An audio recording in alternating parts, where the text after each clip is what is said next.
Fibromialgia. Se você está aqui nesse vídeo, é porque você sofre com esse problema ou conhece alguém que sofre com essa dor. Vamos lá entender como é que é essa doença.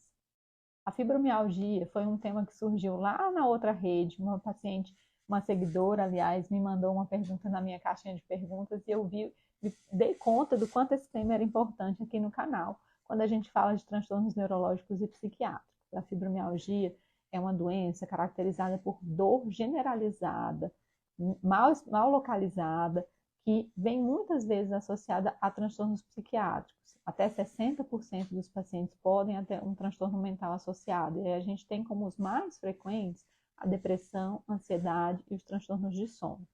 Esses pacientes, eles também costumam ter alterações cognitivas, por isso a importância da gente investigar nos pacientes que chegam ao consultório com alterações cognitivas. E esse paciente, ele já ouviu em algum momento da doença ou da investigação que essa dor é coisa da cabeça dele. E a gente sabe que não. Os estudos hoje já mostram em neuroimagem funcional que esse paciente com fibromialgia, ele tem uma sensibilidade cerebral aumentada à dor. Então, o toque, o abraço, às vezes o encostar já pode provocar dor num paciente com fibromialgia, o que não provocaria num paciente que não tem a doença. Então, essa dor ela não é criada, ela não é inventada. Esse paciente tem uma sensibilidade aumentada à dor a nível cerebral. Antigamente também se falava que esses pacientes, o diagnóstico de fibromialgia ele tinha que ser um diagnóstico de exclusão. Depois que a gente excluía todas as doenças orgânicas, musculares, ortopédicas, a gente podia sim dar o diagnóstico de fibromialgia, desde que houvesse um número tal de tender points. Os tender points eram pontos específicos do corpo do paciente que a gente precisava comprimir, examinar e contar para saber se esse paciente fechava os critérios diagnósticos de fibromialgia. Mas hoje a sociedade já não defende a utilização desses tender points e também não defende como um diagnóstico de exclusão. A dor da fibromialgia é uma dor generalizada, mal localizada, de longa duração. E isso não fica só restrito aos pontos que a gente costumava examinar. Por isso, esses pontos eles já não são mais utilizados para o diagnóstico.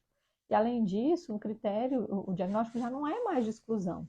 Então, muitas vezes o paciente chega com queixas específicas de alterações cognitivas, de alterações de sono, com queixa de dor generalizada, hipersensibilidade em regiões mal localizadas do corpo. Isso, por si só, já levanta como principal hipótese diagnóstica a fibromialgia.